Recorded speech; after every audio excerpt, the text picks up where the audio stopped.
फारबिसगंज में मंगलवार को भारतीय कम्युनिस्ट पार्टी के कार्यकर्ताओं ने एक ऐसी आवाज उठाई जो कहीं न कहीं इस देश की राजनीति के बदलते स्वरूप का प्रमाण है।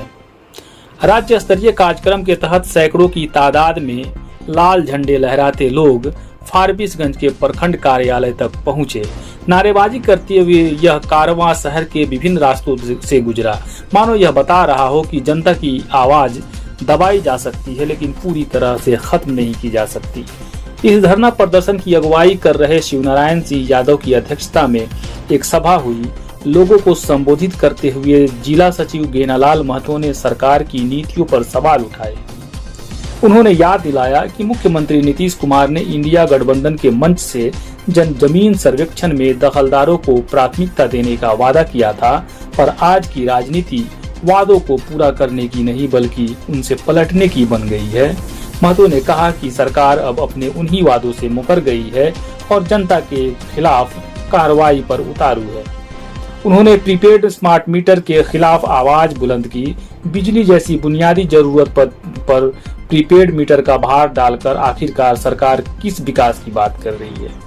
महतो ने स्मार्ट मीटर हटाने और बिजली को मुफ्त करने की मांग कर रखी। साथ ही बाढ़ पीड़ितों को जल्द से जल्द मुआवजा और राहत देने की मांग की। प्रदर्शन में शामिल अन्य नेताओं ने भी अपनी बातें रखी। सलाउद्दीन, महेश चौधरी, ढेपन ऋषिदेव और अन्य वक्ताओं ने जमीन सर्वे, बिजली आपूर्ति और बाढ़ राहत को लेकर अपनी नाराजगी जाहिर की।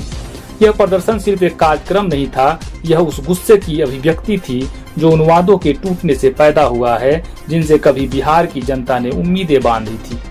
फारबिसगंज की सड़कों पर उठी ये आवाजें उस निराशा और संघर्ष की गवाही दे रही थी जो आज हर उस इंसान के दिल में पल रही है जो बेहतर कल की उम्मीद में संघर्षरत है। प्रदर्शन कर रहे हैं। असल में ये प्रदर्शन बिहार के सभी प्रखंडों पर हो रहा है और बिहार सरकार जो भूमि सर्वे चला रहा है इसमें भारी पैमाने पर जो है गड़बड़ होने की संभावना है।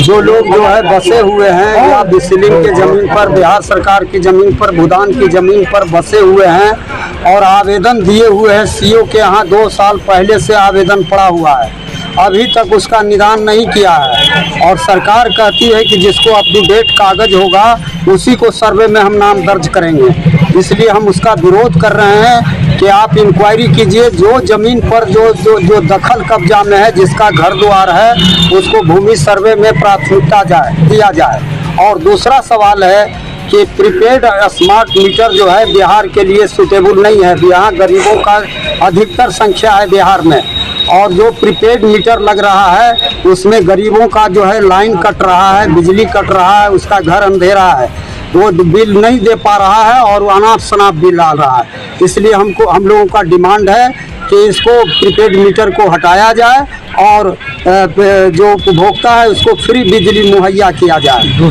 और तीसरा सवाल है कि बाढ़ हमारे ज़िला में आंशिक आया है, फिर भी जो बाढ़ आया है उसमें हमारा प्रखंड प्रभावित हुआ है। जैसे जोगबनी है, बथनाहा है, अमौना है, उसके बाद पिपरा है, कुशमाहा है, अम्हारा है, खवासपुर है, डोरिया सोनापुर है। ये जगह पर किसानों का फसल बर्बाद हो गया है और लोग पीड़ित हो करके रोड पर अपना शरण लिए हुए था। सरकार का इतना उदासीन रवैया रहा है कि वो लोग राहत नहीं पहुंचा सके, किसी तरह से जीवन बचाया है। इसलिए हम कहना चाहते हैं कि इसको सर्वे चला करके और जो है सब पीड़ितों को उसको राहत दिया जाए और उसका मुआवजा दिया जाए। किसानों के जो फसल दा गया है उसका मुआवजा दिया जाए। इसी सवाल को लेकर के हम लोग प्रदर्शन कर रहे हैं। आपका परिचय? मेरा नाम गेनालाल महतो हुआ। हम अररिया जिला के सहायक जिला मंत्री हैं। यही हमारा परिचय।